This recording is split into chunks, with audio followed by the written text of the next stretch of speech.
وأهل بيته وأصحابه وأزواجه وإلى أرواح أئمة الإسلام والمسلمين وإلى أرواح ذرية رسول الله صلى الله عليه وسلم أجمعين خصوصا إلى أرواح سيدنا المهاجر إلى الله أحمد بن عيسى وسيدنا عبيد الله بن أحمد بن عيسى سيدنا الأستاذ العظم الفقيه المقدم محمد بن علي بعلوي ثم إلى المقدم ثاني الحبيب عبد الرحمن بن محمد السقاف ثم إلى أرواح الشيخ أبو بكر بن سالم وأخي أقل ثم إلى أرواح الحبيب عمر بن عبد الرحمن العطاش الشيخ علي بن عبد الله باراس ثم إلى روح صاحب النصائح الدينية والوصايا الإيمانية الحبيب عبد الله بن علوي بن محمد الحداد ثم إلى روح الحبيب علي بن محمد الحبشي وإلى أرواح أولاده خصوصا الحبيب أنيس بن علوي الحبشي ثم إلى الحبيب أحمد بن علوي الحبشي ثم إلى روح الحبيب عبد الله بن محمد بن علوي شهاب الدين ثم إلى روح الحبيب حسن وإلى روح الحبيب سالم أبناء الحبيب عبد الله بن عمر الشاتري ثم إلى روح الحبيب محمد بن علوي المالكي ثم إلى روح الحبيب محمد بن سالم بن حفيظ ثم إلى روح الحبيب علي مشهور بن محمد بن سالم بن حفيظ ثم إلى روح الحبيب أبو بكر العدني بن علي المشهور ثم إلى روح الحبيب القطب عبد القادر بن أحمد السقاف ثم إلى روح الحبيب علي بن جعفر الإدروس وإلى أرواح إلى أولياء إلى مشارق الأرض إلى مغربها ثم إلى روح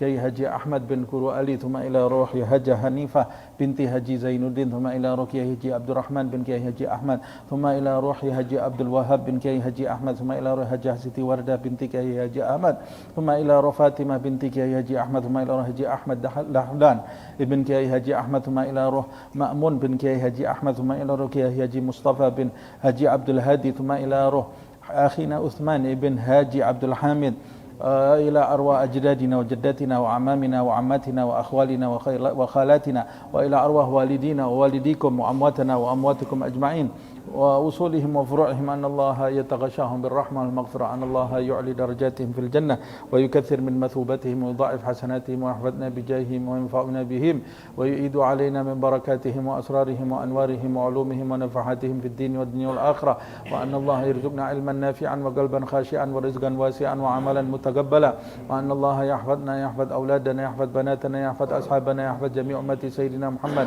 صلى الله عليه وسلم جميع البلاء والوباء والمصيبة والمعصية والذنوب والهم والغموم ظاهرها وباطنها كبيرها وصغيرها أن الله يشفي مرضانا ويعافي مبتلانا وخصوصا يشفي أخينا سبريانتو بن دانوري وسوارسه بنتي سانوينارتو وسubawon bin Sandinata dan semua yang sakit di antara kita dan di antara keluarga kita dan di antara seluruh umat Nabi Muhammad SAW.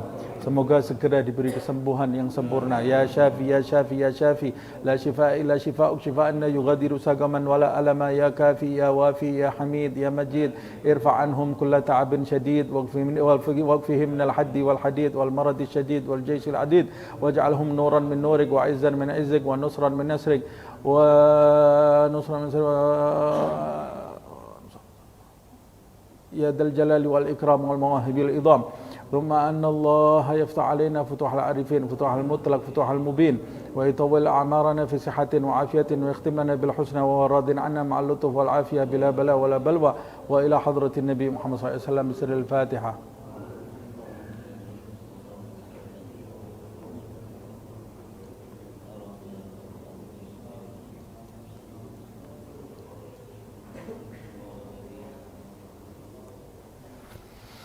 Kabul insyaallah. Kita mulai kajian An-Nasaih Ad-Diniyah wal Wasaya Al-Imaniyah karya Al-Imam Abdullah ibn Alawi ibn Muhammad Al-Haddad.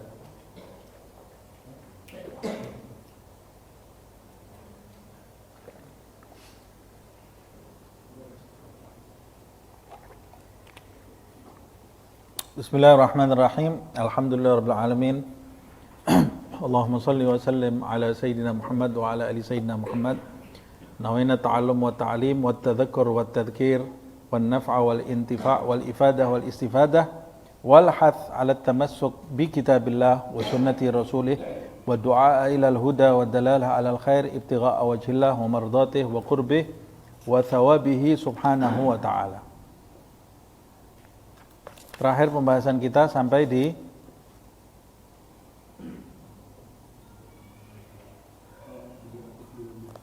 319 ya.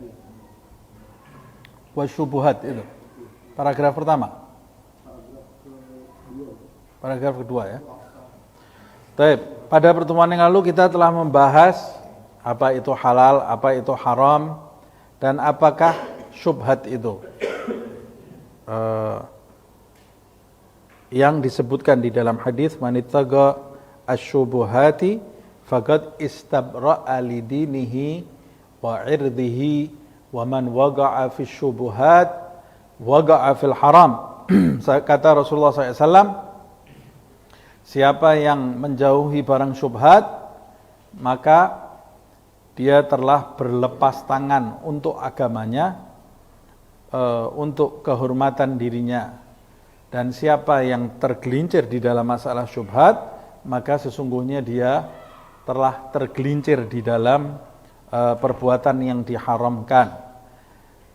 Beliau sendiri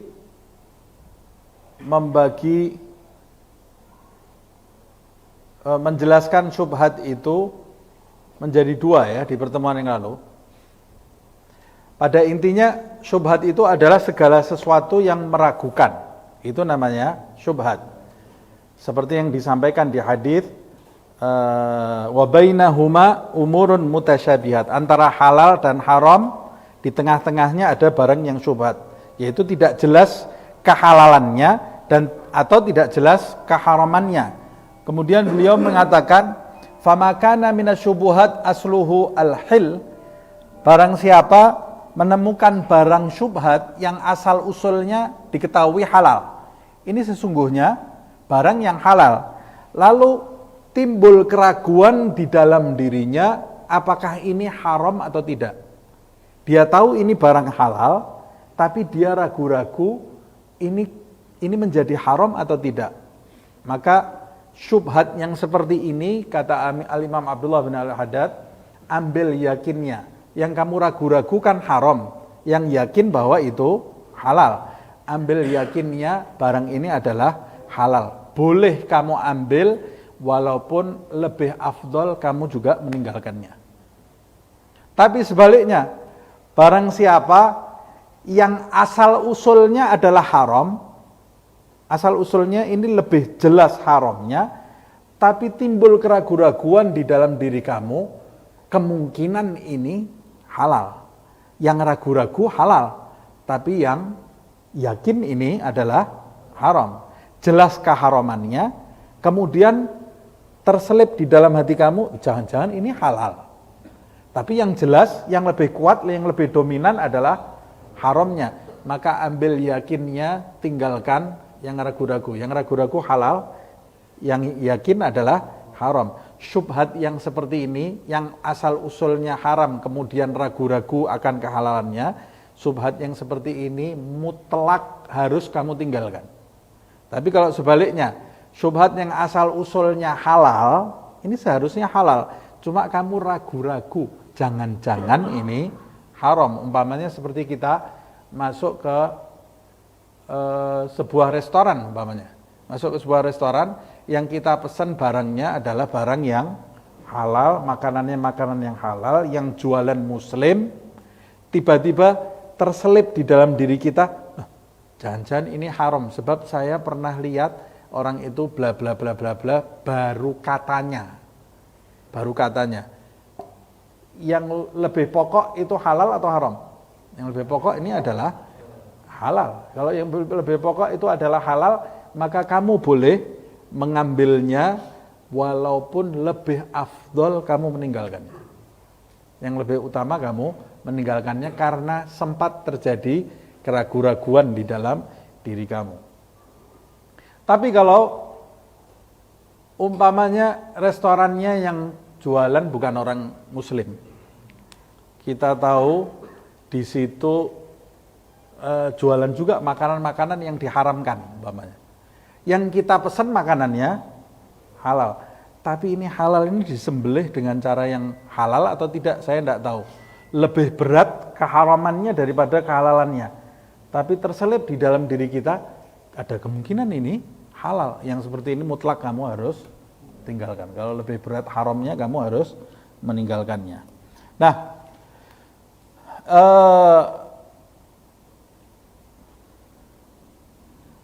i'timadan alal asal ya. Jadi dalam menghukumi sesuatu di dalam agama itu kita harus merujuk kepada yang yakin. Merujuk kepada yang yakin, yang asalnya. Wa aqsamus syubhat katsiratun mutafawitatun. Macam-macam syubhat itu ada banyak sekali dan ada kelas-kelasnya. Tidak semua syubhat itu sama. Ada tingkatan-tingkatan syubhat. Nah, kalau kita mau membahas lebih detail, tentunya tidak akan kita dapati di kitab ini. Sebab kitab ini sejak awal beliau mengatakan ini adalah kitab yang ringkas. Kitab yang ringkas saja kita sudah berapa tahun ya. Tidak habis-habis karena membahasnya soalnya seminggu sekali ini ya. Tapi ini adalah kitab yang ringkas. Ringkasan, ada yang mengatakan kitab An-Nasaihah Diniyah ini ringkasan dari kitab Ihya Ulumuddin. Kitabnya Imam Ghazali yang 4 jilid itu ya. Makanya dia nanti akan menyampaikan di sini siapa yang mau mendalami masalah ini, mau mengetahui betul tingkatan-tingkatan syubhat, ya hendaklah dia merujuk kepada kitab yang lebih besar dari ini.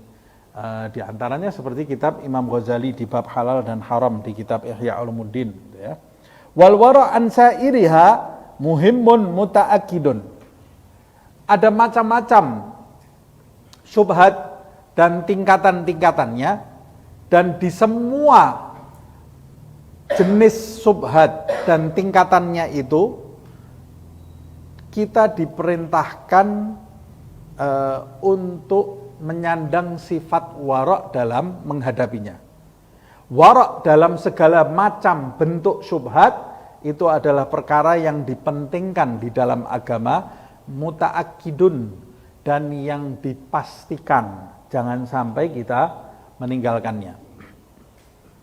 Mengingat apa yang sudah kita bahas, betapa berbahayanya barang yang halal itu jika menyusup ke dalam tubuh kita atau ke dalam tubuh keluarga kita, anak kita, pasangan hidup kita, dan apa yang sudah masuk bercampur dengan darah, daging, tumbuh kita dari barang yang haram itu tentu akan berpengaruh dalam kehidupan kita, berpengaruh dalam perangai kita. Seperti yang sudah kita bahas, sampai berpengaruh pada ibadah kita. Sya'a am aba, kata Rasulullah, dia mau atau tidak mau, sadar atau tidak sadar. Saya beri contoh di pertemuan yang lalu, bagaimana orang yang tidak sadar kemasukan barang haram kok juga terpengaruh. Kan dia tidak tahu kalau itu haram.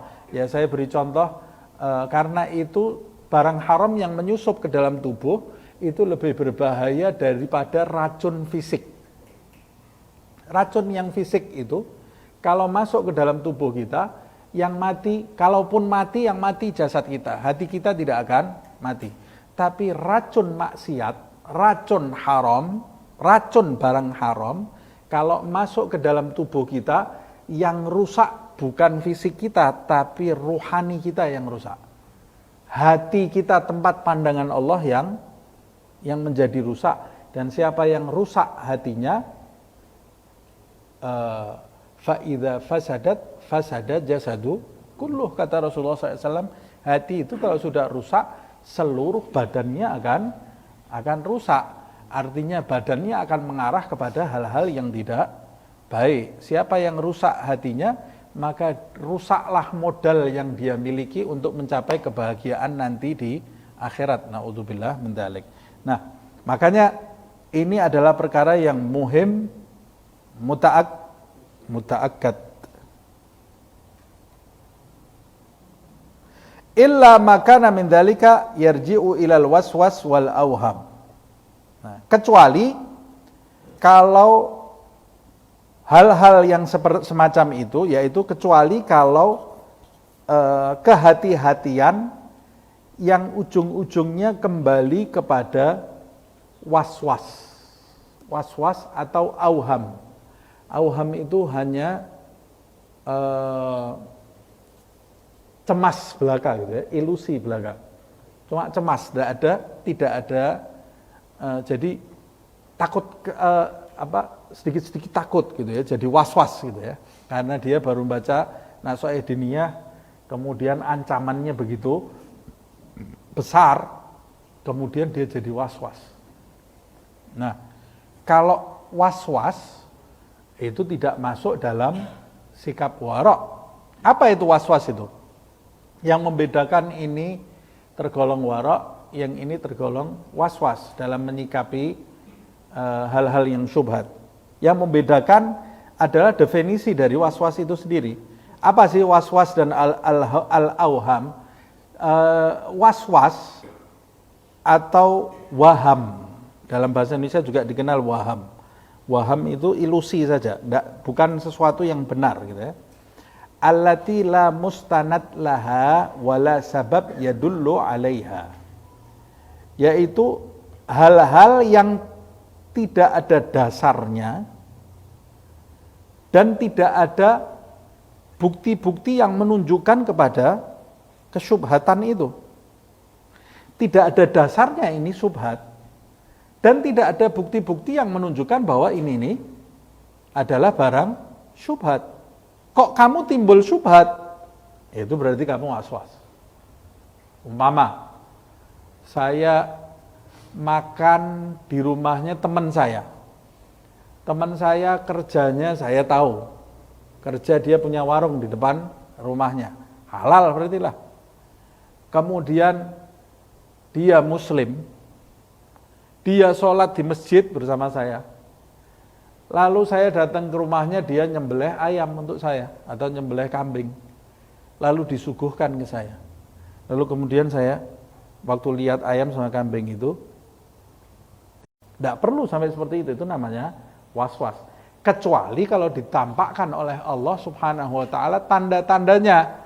Contohnya saya masuk ke rumah makan, di situ yang jualan bukan muslim. Atau yang jualan muslim tapi tidak tahu agama, sehingga saya lihat di situ ada araknya umpamanya.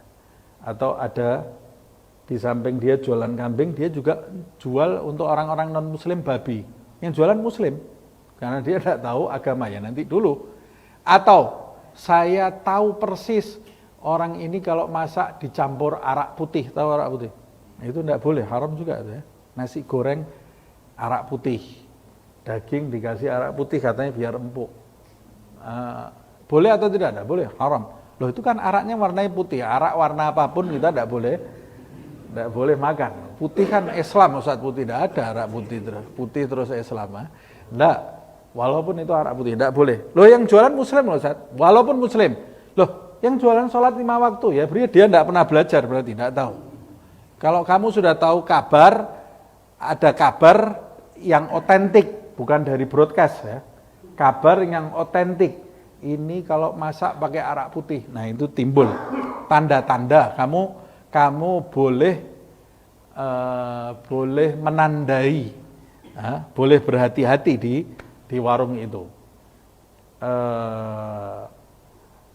Tapi kalau tidak ada tanda-tandanya, ya sudah tidak usah dicari-cari. Jangan dicari-cari. Ibu kita ngasih kita masakan gulai, kemudian kita teliti, ini Bu, saya belinya di mana? Oh, ibu kamu sendiri dia sudah tahu lah hukumnya, masaknya di mana, harusnya kamu lebih mengetahui.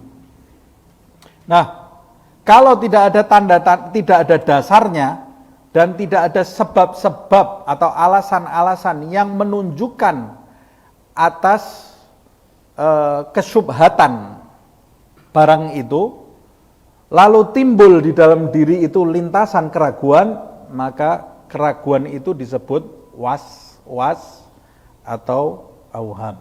Ini tidak layak nih orang seperti ini ya. Salah satu contohnya mithil ayyagulal insan, seperti ketika seseorang mengucapkan amwalud dunya kulluha syubhat. Ketika seseorang mengucapkan harta di dunia ini semuanya syubhat. Semuanya syubhat. Walaysa takhlu usuluha an syai'in minal muamalatil fasidah. Dan semua yang pokok-pokok, muamalah yang pokok di zaman ini misal ini ya, ucapan orang seperti ini ya. Semua muamalah ini semuanya sudah rusak, batil semuanya zaman ini. Kemudian wal aidi muta'addiyah. Dan tangan-tangan orang sekarang yang berjualan ini melampaui batas. Jualannya batil. Banyak orang yang tangannya ini batil. Muta'addiyah itu melampaui batas-batas hukum. Kemudian kalau sudah seperti itu semua apa? Fa'ana atrukuha jumlatan. Aku tidak mau makan semua makanan yang ada di zaman ini. Ini was-was ini. Ini was-was. Tidak ada dasarnya kamu tidak mau makan semua makanan yang ada di zaman ini. Padahal kalau kamu mau cari yang halal itu pasti ada. Cari yang halal itu pasti ada. Nah, atau dia mengatakan au akhidun ma ahtaj ilaihi akhudhu ma ahtaj ilaihi minha fa ana atrukuha jumlatan au akhid ma ahtaj ilaihi minha min ghairi tafrigah. Atau dia mengatakan aku akan mengambil dari barang dunia ini karena semuanya syubhat, pokoknya aku ambil sesuatu dari dunia ini yang cuma melanjutkan hidup saja, untuk melanjutkan hidup tanpa memilah-milah, tanpa meneliti lagi. Paham? Ini maksudnya ini, pokoknya semua barang di dunia ini syubhat. Jadi saya berhak mengambil barang dari manapun tanpa harus meneliti lagi untuk melanjutkan hidup saja. Toh semuanya sudah syubhat. Karena semuanya adalah syubhat. Nah, ucapan yang seperti ini menurut Al-Imam Abdullah bin Al-Haddad adalah ucapan yang tidak ada dasarnya. Tidak ada dasarnya dan tidak ada alasan-alasan yang menunjukkan tentang apa yang dia ucapkan tadi, sehingga perbuatannya itu dilandasi bukan dengan sikap wara' tapi dengan sikap was-was. Dengan sikap was-was. Baik dia meninggalkan seluruh makanan yang ada di zaman ini, atau meninggalkan seluruh harta yang ada di zaman ini, atau dia mengambilnya untuk nyambung hidup tapi tanpa memilah-milah. Paham? Tidak pakai dipilah-pilah. Kalau kita kan kita pilah-pilah. Ini boleh, ini tidak boleh. Ini karena dia mengatakan semuanya syubhat, ya pokoknya semuanya saya ambil aja buat nyambung hidup. Yang mana hartanya? Ya saya mana aja. Pokoknya saya ambil untuk nyambung hidup. Dalam kondisi darurat saya bisa gunakan. Umpamanya kalau saya harus riba, ya tidak apa-apa riba, tapi untuk nyambung hidup. Nah, ini berbahaya orang seperti ini. Umpamanya saya ambil perdagangan yang tidak jelas keabsahannya, ya tidak apa-apa, yang penting buat nyambung hidup saja. Toh saya ambil untuk nyambung hidup, saya tidak mau menikmati ini. Ini juga berbahaya. Nah, famithlu hadza waswas wa tanattu. Ucapan atau alasan yang seperti ini adalah ucapan atau alasan yang bentuknya was-was, bukan wara'. Wa tanattu atau tanattu. Tanattu itu sesuatu yang terlalu berlebih-lebihan. Terlalu berlebih-lebihan. Agama Islam itu agama yang wasatiyah, yang ada di tengah agama Islam itu. Tidak terlalu berlebih-lebihan ke kanan, tidak terlalu berlebih-lebihan ke kiri. La ifrat wala tafrid agama Islam itu. Dia berada di tengah. Nah, Islam tidak menyukai yang berlebih-lebihan seperti ini.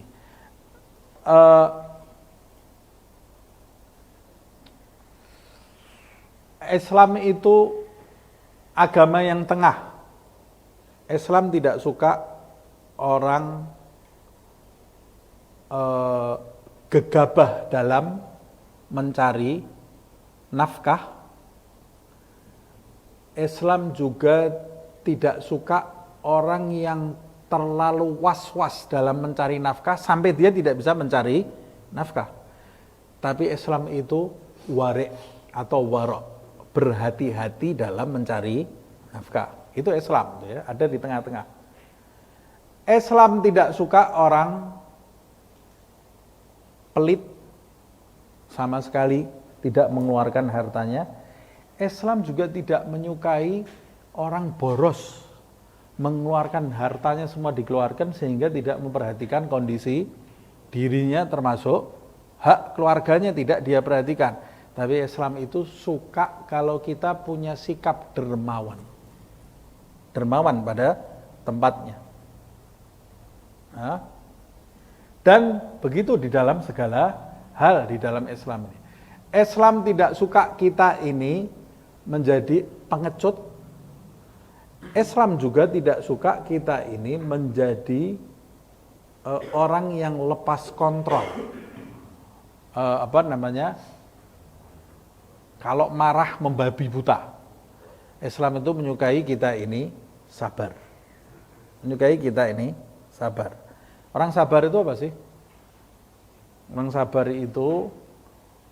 Orang sabar disebut sabar kalau diganggu dia sabar itu dalam kondisi seperti apa?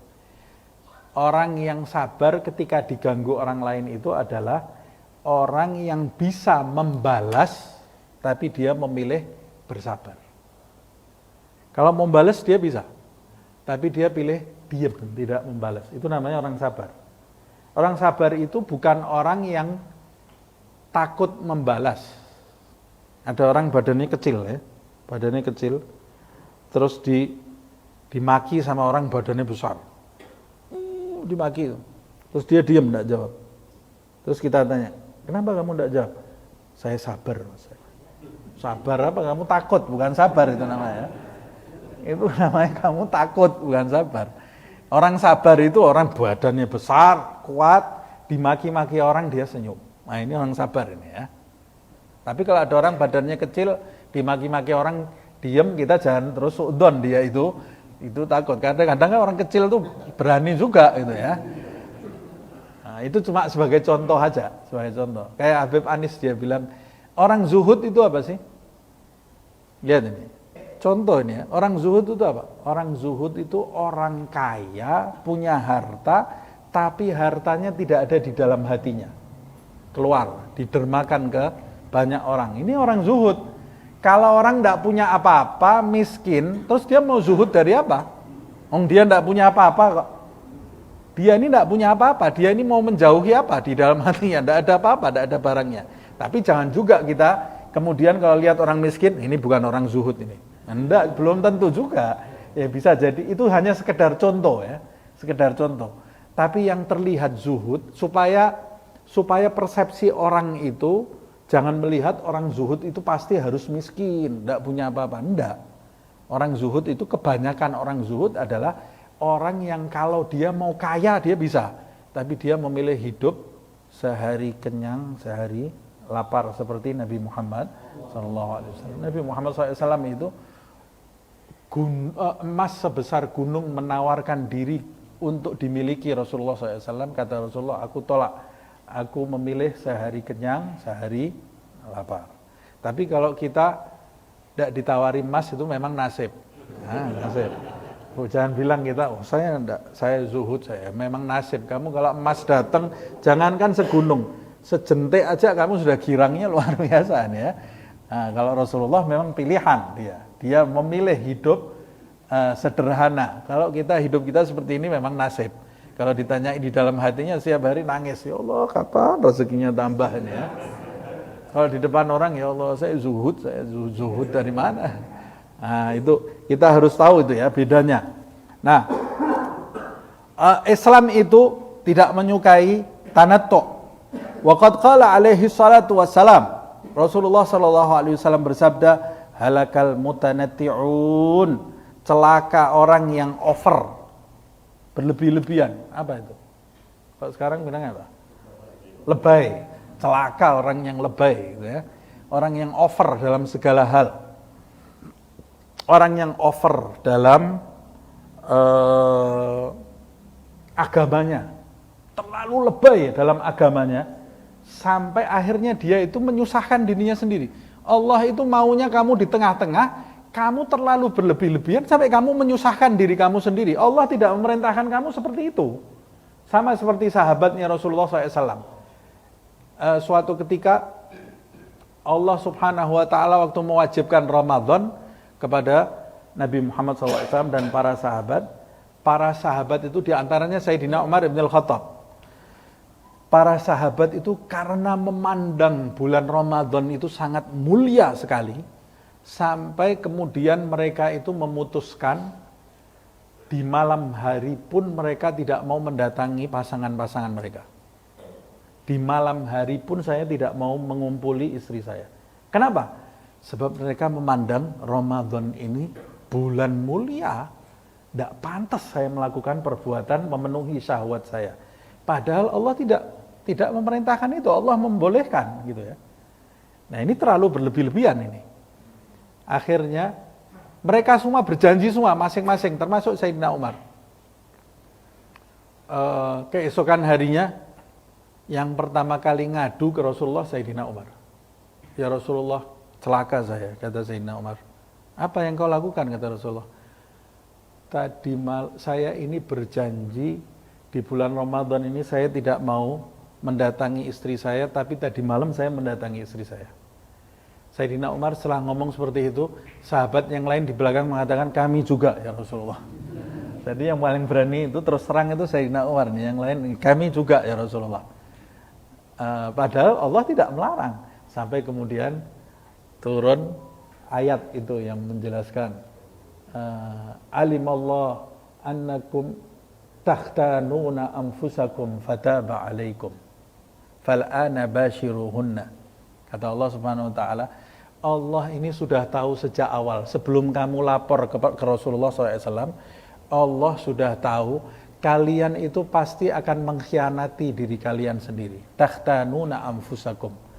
Tapi yang indah, fataba alaikum, dan Allah sudah menerima tobatmu sebelum kamu minta mengadu kepada Rasulullah SAW.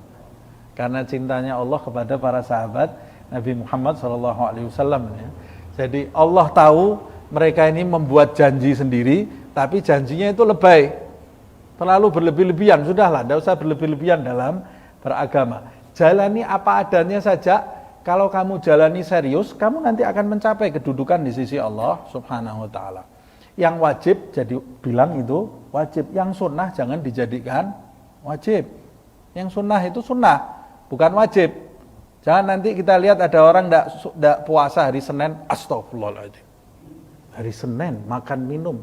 Loh, hari Senin itu ini seperti berbuat maksiat ini orang. Ini padahal sesuatu yang sunnah ini. Ada orang hari Senin minum, astagfirullahaladzim. Orang lalai ini ya. Ini mutanate ini. Ini orang yang merusak agama itu ya, orang-orang seperti ini. Yang sunnah dianggap jadi wajib. Ada orang besoknya hari Kamis minum air, la ilaha illallah, Senin tidak puasa, Kamis tidak puasa, seakan-akan dia ini melanggar perintah Allah SWT. Itu sunnah itu, bukan wajib. Loh, Ustaz kok bilang itu sunnah, itu seperti sunnah itu tidak penting. Sunnah itu penting, tapi sunnah itu penting untuk person. Jangan kamu wajibkan semua orang mengerjakan sunnah. Allah tidak mewajibkan kok kamu mewajibkan. Itu kamu namanya mutanate. Ada orang tanggal 10 Muharram tidak puasa. Ya Allah, seperti dia baru melakukan zina. Seakan-akan ya. Astagfirullah, 10 Muharram tidak puasa. 10 Muharram ini sunnah bukan wajib. Loh, apa tidak penting Ustaz puasa 10 Muharram? Penting puasa 10 Muharram, tapi jangan kamu wajibkan. Kalau kamu wajibkan namanya sudah bukan sunnah lagi. Termasuk kepada anak-anakmu, kepada pasanganmu, jangan kau pernah mewajibkan sesuatu yang disunnahkan oleh Allah Subhanahu wa taala. Kamu menghimbau boleh, tapi mewajibkan itu mudanate, menjadikan nanti orang patah, menganggap agama itu sulit, akhirnya menjauh dari agama Allah Subhanahu wa taala sebab dia belum waktunya sampai di kedudukan itu, kamu wajibkan. Seperti sahabat kisah yang pernah saya sampaikan itu, sahabatnya Rasulullah SAW yang selesai sholat fardu setelah wafatnya Nabi ini ya, dia sholat, salam dari sholat fardu, sholat di masjid, dia kemudian doa secukupnya, buru-buru keluar karena mau ngecek ontanya dia, ya, onta atau keledainya, dicek sama dia, oh masih ada ini ontanya nih. Kemudian keluar sekelompok orang, karena ini sahabatnya Nabi, kok cepat-cepat keluar nih, apa yang diperbuat? Ternyata dia ini, yang dipentingkan sama dia ini keledai dia ini ya. Kemudian mereka semua beristighfar, astagfirullah, kau tinggalkan doa habis sholat demi keledai. Nangis sahabat ini. Sahabat ini nangis. Kata sahabat ini, saya ini sebelum sholat di belakang kalian, saya sholat bertahun-tahun di belakangnya Nabi Muhammad SAW. Nabi tidak pernah menegur saya. Nabi Muhammad tidak pernah negur saya. Lah kalian ini siapa kok negur saya? Ini siapa kalian ini? Nah, Nabi Muhammad saja tidak pernah negur saya gitu loh. Karena Nabi Muhammad SAW itu meletakkan sesuatu di porsinya. Nah kita ini harus meletakkan sesuatu di porsinya. Termasuk mutanati', termasuk orang yang lebay dalam beragama adalah ceramah tidak lihat audiensnya. Ceramah tidak lihat pendengarnya. Pendengarnya itu seperti apa, dilihat dulu. Atau menyampaikan sesuatu, bahasan yang harusnya khusus disampaikan ke orang awam, sehingga menimbulkan fitnah di mana-mana. Ini mutanati', ini orang yang celaka, orang seperti ini. Bahasan itu tidak semuanya diumbar, tidak semuanya diviralkan. Nah kalau an-nasaih diniyah ini kita viralkan. Ada bahasan-bahasan yang tidak perlu semua orang membahasnya. Karena kalau semua orang membahasnya dengan ilmunya yang cetek, ilmunya yang pendek, akhirnya jadi menjadikan orang itu salah faham dan menimbulkan keributan di mana-mana, menimbulkan fitnah di mana-mana. Halakal mutanatti'un, kata Rasulullah. Nah, orang itu harus memperhatikan ini. Jangan lebay. Mudah-mudahan Allah tidak menjadikan kita orang yang lebay dalam beragama. Ya. Orang yang tidak lebay ya orang menjalankan sesuatu sesuai dengan porsinya. Itu orang yang bijaksana. Orang yang bijaksana. Termasuk dalam hal ini, Al-Imam Abdullah bin Al-Haddad menyikapi orang-orang yang mengatakan bahwa semuanya sudah syubhat, tidak ada halal sama sekali, sampai kemudian ya sudah saya ini nyambung hidup tanpa memilah-milah dari yang halal atau yang haram. Nah ini termasuk orang lebay, kata Imam Abdullah bin Al-Haddad. Ini bukan wara'. Nabi Muhammad SAW waktu bersabda halakal mutanatti'un, celakalah orang-orang yang lebay dalam beragama, Nabi itu mengulanginya 3 kali. Halakal mutanatti'un, halakal mutanatti'un, halakal mutanatti'un, qalaha thalathan. Nabi Muhammad SAW mengulanginya 3 kali. Seperti juga orang yang berbicara, yang mendengarkan orang pasar, tapi bicaranya pakai istilah universitas. Pakai istilah-istilah itu yang bahasa-bahasa yang berpendidikan. Yang dengarkan orang pasar semua. Tidak ada yang paham. Ini mutanati' ini ya. Atau orang membahas masalah hakikat di depan orang awam. Ini mutanati'. Mutanati' bisa menimbulkan salah faham. Lah itu Ustaz, ada wali-wali yang keluar dari mulutnya hal-hal yang hakikat. Nah kalau wali-wali yang keluar dari mulutnya hal-hal yang hakikat, itu dia keluarnya namanya syatohat. Syatohat itu lain, syatohat itu mabuk spiritual. Jadi ada wali-wali yang mabuk ruhaninya dengan curahan madad dari Allah Subhanahu wa ta'ala, sampai kemudian keluar dari lisannya ucapan-ucapan yang ketika dia ucapkan dia itu tidak sadar. Orang kalau mabuk ada hukumnya enggak? Tidak ada hukumnya ya. Orang yang tidak sadar apa yang diucapkan, seperti orang mengigau, ada hukumnya? Tidak ada hukumnya. Nah, dia ketika mengucapkan itu seperti orang yang mabuk tidak sadar, dan itu ada pembahasan yang panjang mengenai hal itu. Wa amthilatul waswasati katsiratun. Macam-macam waswas ini ada banyak sekali. Wa tarji'u ila kulli tawahhumin wa tashakkukin la yastaniddu ila sababin ma'rufin. Tapi semuanya makna waswas itu yang banyak itu semuanya yang digarisbawahi maknanya adalah hal-hal yang ujung-ujungnya kembali kepada waham atau ilusi atau syak yang tidak ada dasar yang nyata.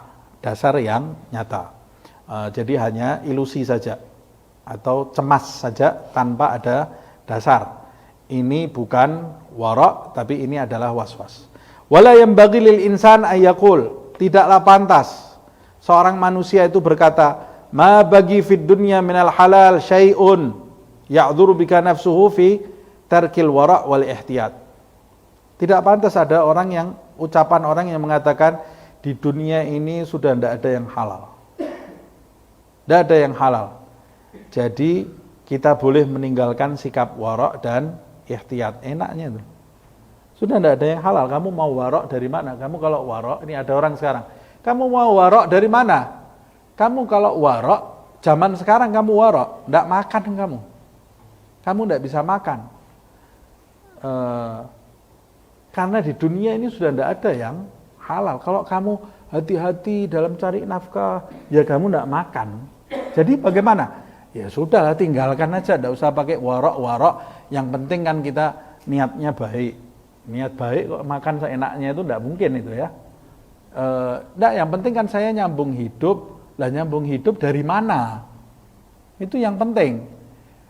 Sebab kalau kamu kemasukan barang haram bisa bahaya. Jadi yang betul bagaimana sih?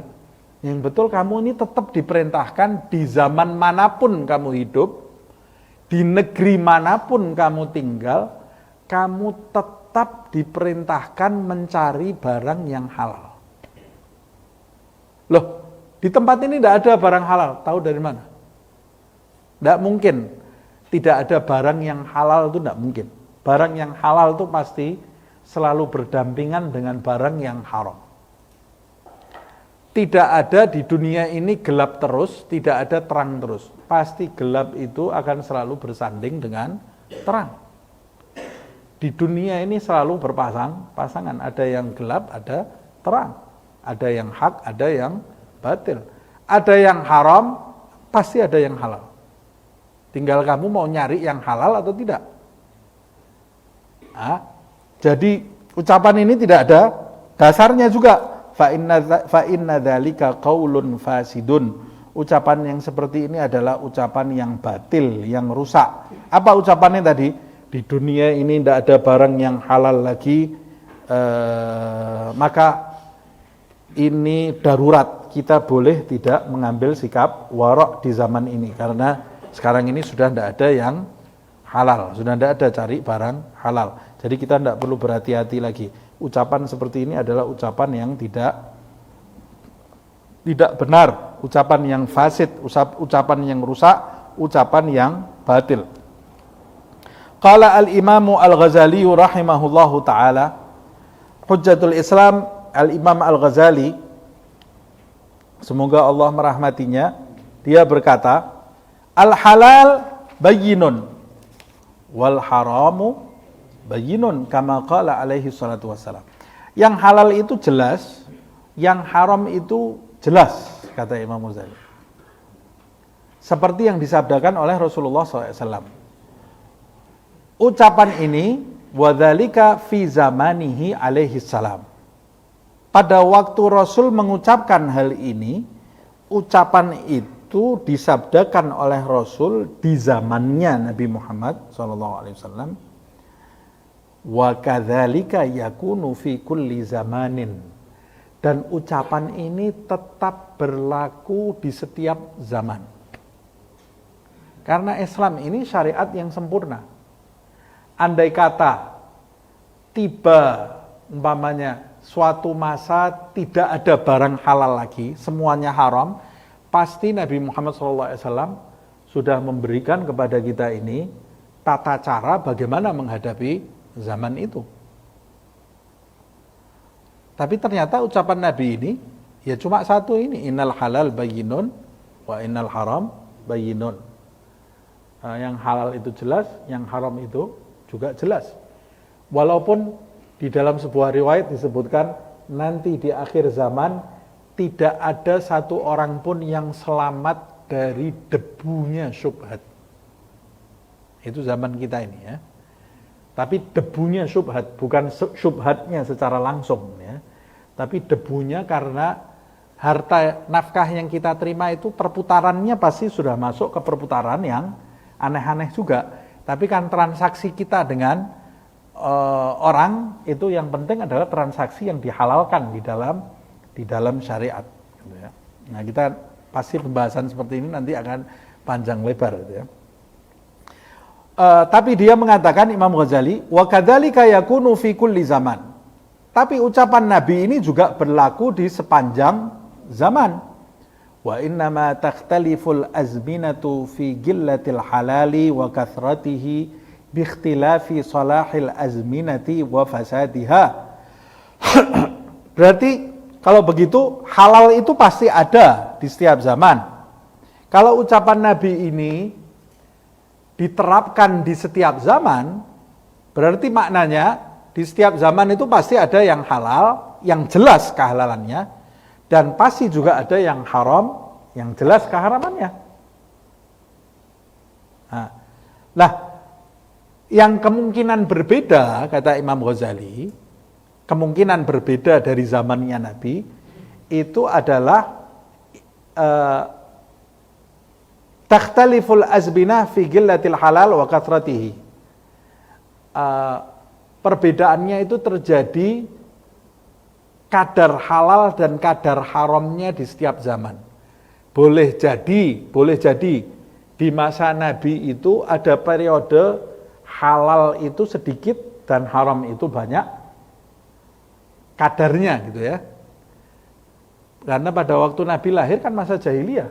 Orang seenaknya saja riba di mana-mana gitu ya. Waktu Nabi lahir itu belum ada orang tidak kenal jual beli yang benar, riba berjalan di mana-mana. Penipuan terjadi di mana-mana di zaman jahiliyah itu. Baru kemudian turun syariat Islam, dijelaskan riba itu haram. Yamhaqullahu riba wa yurbis sadaqat. Dan hal-hal lainnya dalam masalah jual beli. Kemudian sampai periode yang halal itu kadarnya lebih banyak. Dan begitu juga di masa-masa kekhilafahan Abu Bakar, Umar, Uthman, dan Ali. Begitu juga di masa tabi'in. Dan masa-masa Islam itu berkembang sampai sepertiga dunia dikuasai oleh Islam. Dan kemudian kehancuran setelah itu sampai di zaman kita ini. Yang halal itu tetap ada, yang haram tetap ada, tapi kadarnya mungkin berbeda-beda di setiap zaman. Gillatil halal wa kathratihi, banyaknya yang halal atau sedikitnya yang halal.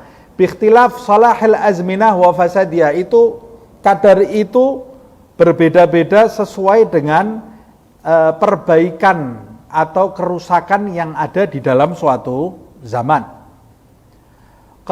Dia berkata Imam Ghazali, fal halalu katsirun wal haramu katsirun.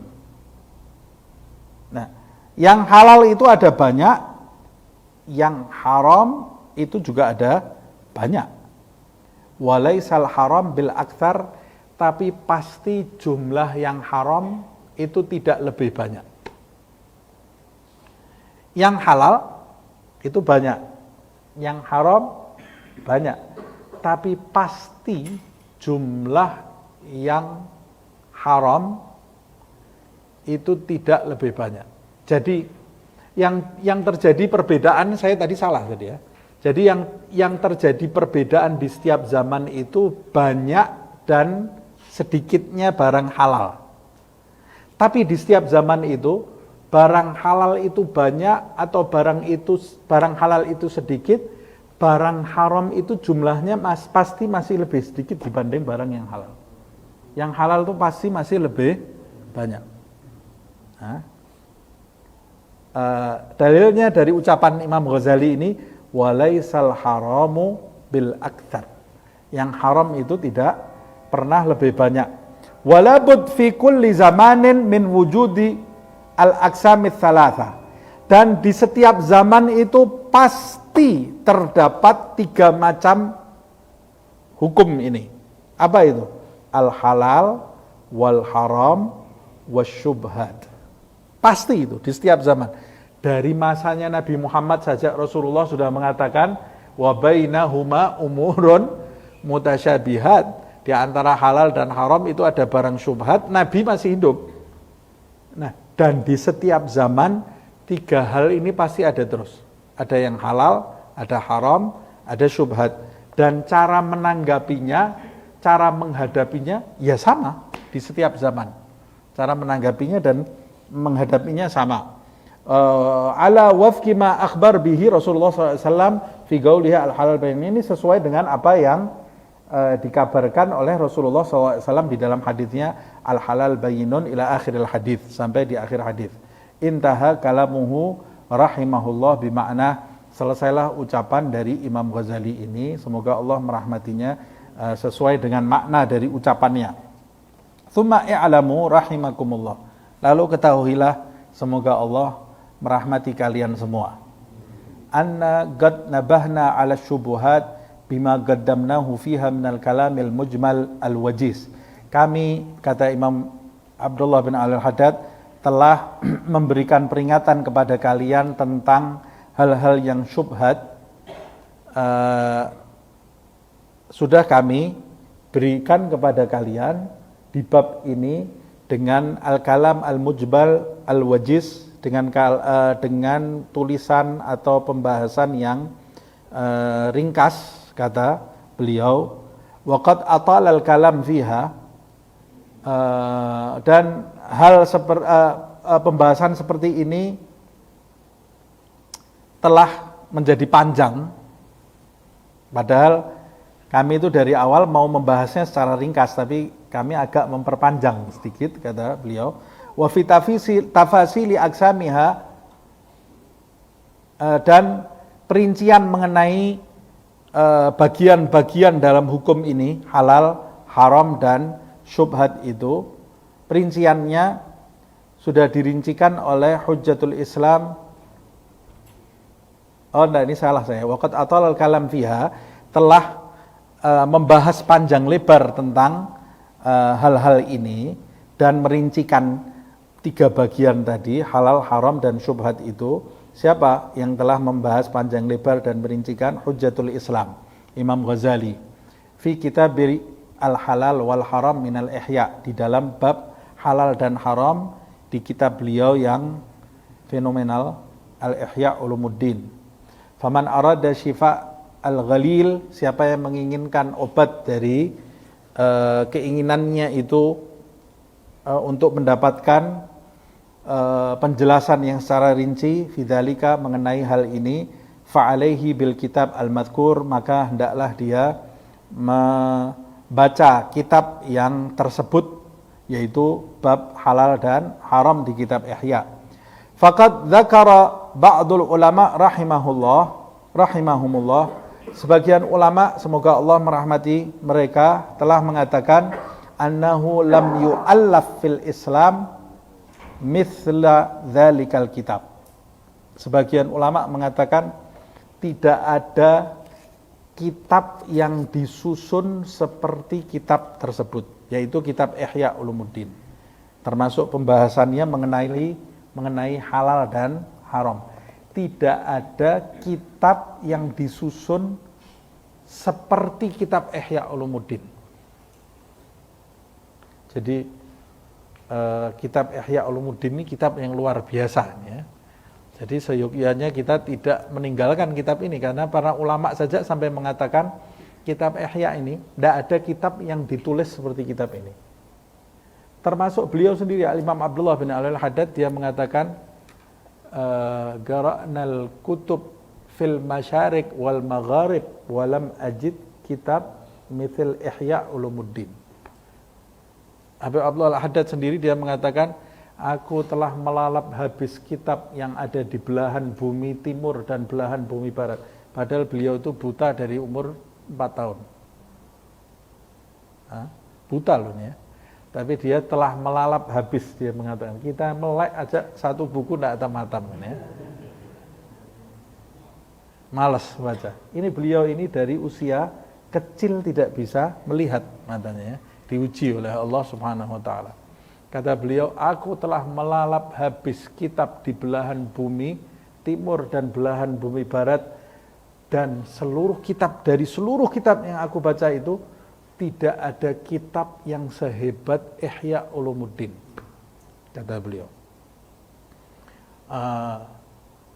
Sayyidina Abdurrahman bin Muhammad As-Segaf, dia mengatakan man ma gara Ihya ma fi haya, kata dia. Siapa yang tidak membaca kitab Ihya ma fi haya, tidak punya malu dia ya. Oh, sudah gede, sudah besar, bisa baca gitu ya. Ada gurunya, ada majelisnya, malas baca, ma fi haya. Tidak punya malu ini ya. Masa ada kitab hebat seperti itu dan kamu bisa mendapatkannya dan kamu bisa mendapati majelisnya, kamu tidak mau baca, ya berarti kamu tidak punya malu, kata. Nah ini kita niat ini, insya Allah kalau menghatamkan kitab ini nanti kita baca kitab Ihya ya. Kalau enggak nanti kita tidak punya malu kita ini ya. Nah, mudah-mudahan panjang umur, sehat walafiat insya Allah. Niatul mu'min khairum min amalih, kata Rasulullah ya. Niatnya orang beriman itu lebih baik dari amalnya. Kadang-kadang kita niat tapi tidak kesampaian. Niatnya sudah dicatat oleh Allah Subhanahu wa taala. Tapi nanti kalau bahas Ihya jangan tidak datang semua, nanti niatnya tidak dicatat gitu ya. Qultu, dia mengatakan, kata beliau ini ulama-ulama, dia mengatakan tidak ada kitab di dalam Islam yang seperti kitab Ihya itu. Beliau sendiri dijuluki Hujjatul Islam, hujjah di dalam Islam. Luar biasa Imam Ghazali ini ya. Qultu, aku berkata, si penulis kitab ini Al-Imam Abdullah bin Al-Haddad, wa jami'ul Ihya, ini tadi ulama tadi mengatakan tidak ada kitab, maksudnya bab di sini mungkin ya. Maksudnya bab tentang halal dan haram, tidak ada kitab yang membahas bab halal dan haram seperti yang ada di dalam kitab Ihya itu. Tapi dia kemudian mengatakan, Habib Allah mengatakan, wa jami'ul Ihya lam yu'allaf fil Islam mithluhu fi fannihi kama yu'rafu dzalika wa yatahaqqaquhu man nadhara fihi wa ta'ammalahu min ahli ilmi wal insaf. Kata beliau, bahkan seluruh bahasan di dalam kitab Ihya itu tidak ada buku di dalam Islam yang semacam itu. Seluruh yang dibahas di dalam kitab Ihya itu, kata beliau Al-Imam Abdullah bin Al-Haddad, tidak ada tulisan di dalam Islam yang ditulis seperti seluruh bahasan yang terdapat di dalam Ihya, seperti yang diketahui oleh orang-orang yang mendalami kitab Ihya tersebut dan membacanya dan merenunginya dari kalangan ahli ilmu dan orang-orang yang memiliki kejernihan hati. Nah, nanti insya Allah di dalam pertemuan yang akan datang kita akan membahas aqsam muharramahat, hal-hal yang diharamkan.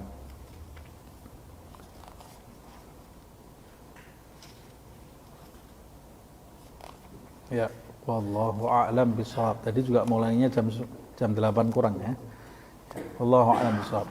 Ya Rabbana a'tarafna bi anna nagtarafna wa annana asrafna ala ladha ashrafna fatub alayna tawbah تغسل لكل حوبة واستر لنا العورات وآمن الروعة واغفر لوالدينا ربي ومولودينا والأهل والإخوان وسائر الخلان وكل ذي محبة أو جيرة أو صحبة والمسلمين أجمع آمين ربي اسمع فضلا وجودا منا لا باكتساب منا بالمصطفى الرسول نحظى بكل سول بالمصطفى الرسول نحظى بكل سول